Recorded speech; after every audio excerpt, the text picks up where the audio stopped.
Ano nga ba ang tamang mga dapat gawin bago mag-contact ang mag-partner o ang mag-asawa? Number one, importante na maghugas muna ng maselang bahagi ng mga katawan.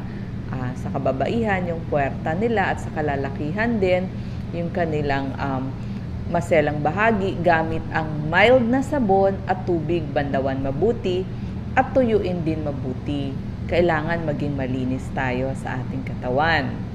Ikalawa naman, para may kumpiyansa sa sarili, kailangan mag-ayos-ayos din tayo.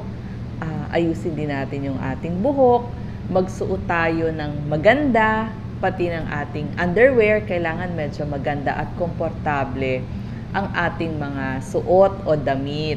Tapos isama na rin natin yung pagtutoothbrush at pag-mouthwash. It adds sa confidence ng sarili.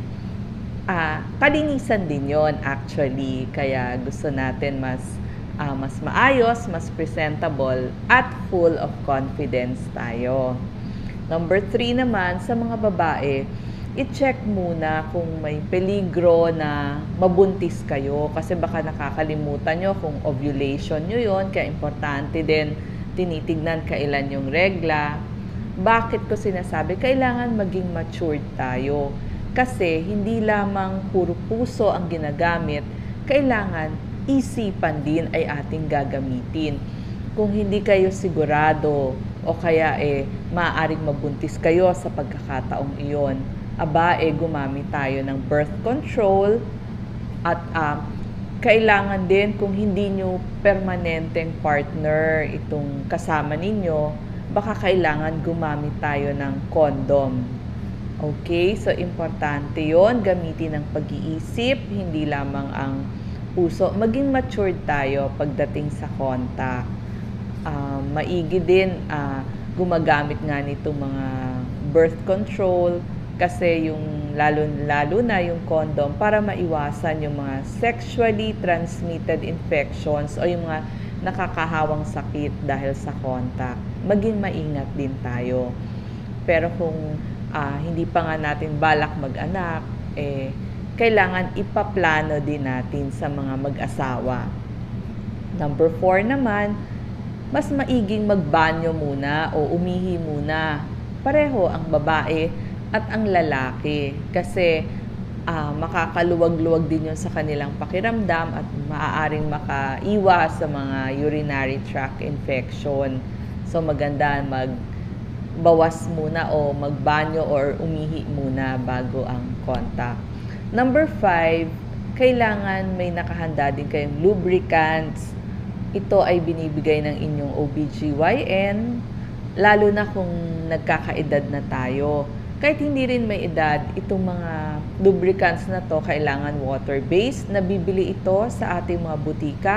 Pwede din tayong magtanong sa ating mga pharmacist para maiwasan yung sakit sa pagtatalik, maiwasan yung pagkasugat. Kasi hindi naman palagian na matiwasay yung pag-contact. Minsan may mga tao na nangangailangan na ng mga lubricants. So, water-based lubricants mabibili sa ating mga butika or magpareseta tayo sa ating OBGYN. Number 6 din, kailangan yung iba, maaaring kailangan munang maligo kasi meron tayong kakaibang amoy, lalo na kapag pinagpapawisan. So, makakatulong din yon para maging confident tayo sa sarili kung bagong ligo tayo or bagong shower. Kasi baka hindi lang tayo aware na meron pala tayong kakaibang amoy, maamoy ng ating partner. So, maganda din bagong ligo or bagong shower at malinis din sa ating katawan.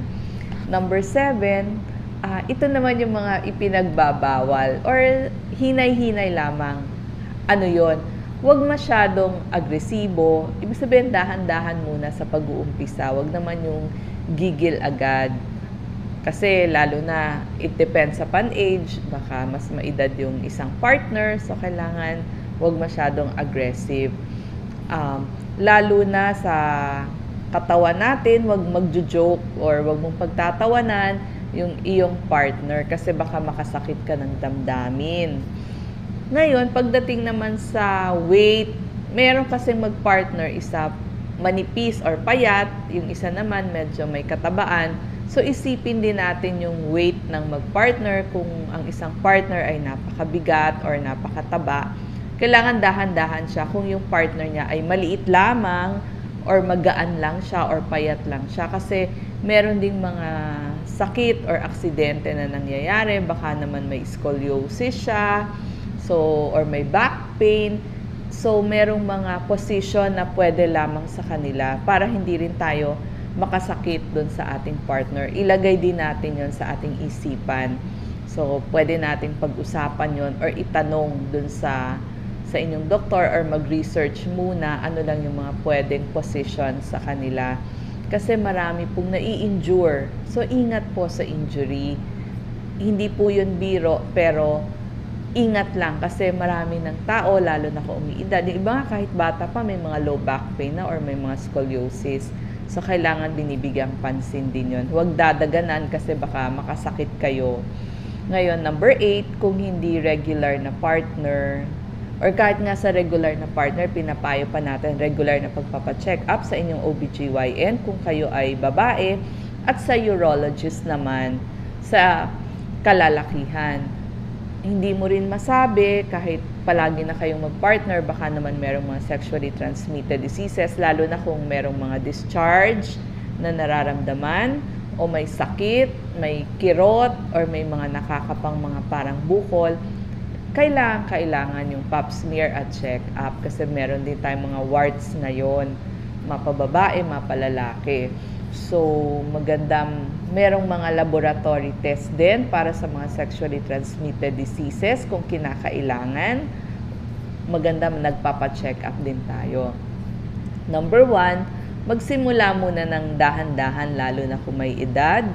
Kung merong sakit sa puso, kasi marami tayong nababalitaan na naapektuhan nga or namatay during contact. Kaya kailangan maingat, tinanong muna or natanong or nagpa-check up muna bago mag-contact kasi maaari ding ikamatay o magkaroon ng sakit. Mag-inhale, exhale muna kung pwede. Baka kailangan nga mag-i-stretching muna bago mag-contact. Number 10, importante, relax yung ating pag-iisip dun sa both sa mag-partner or dun sa couple. Tanggalin muna yung maraming gawain sa kanilang isipan. Tapusin kung alam yung meron kayong contact sa darating na araw, tapusin yung inyong mga deadline para hindi kayo na i-stress bago dumating yung araw na yon. Tignan nyo rin yung detalye ng kwarto, baka kailangang ayusin yung kurtina, yung ilaw, yung liwanag, kailangan magkaroon ng music. Makakatulong din ito sa pag-contact. Tignan lang yung mga ganong details. Number 11, tinatanong din ako ano ba yung dapat iwasang pagkain at ano naman yung mga pwedeng kainin. Yung mga dapat iwasang pagkain, iwas kayo dun sa masyadong spicy na nakaka-bad breath or nakakahangin ng tiyan. Siyempre ayaw nyo na bloated kayo or hinahangin ng inyong tiyan. Ano naman yung mga pwedeng kainin? Yung mga avocado, prutas, mga nuts, chocolate, bagay yan sa mga mag-partner.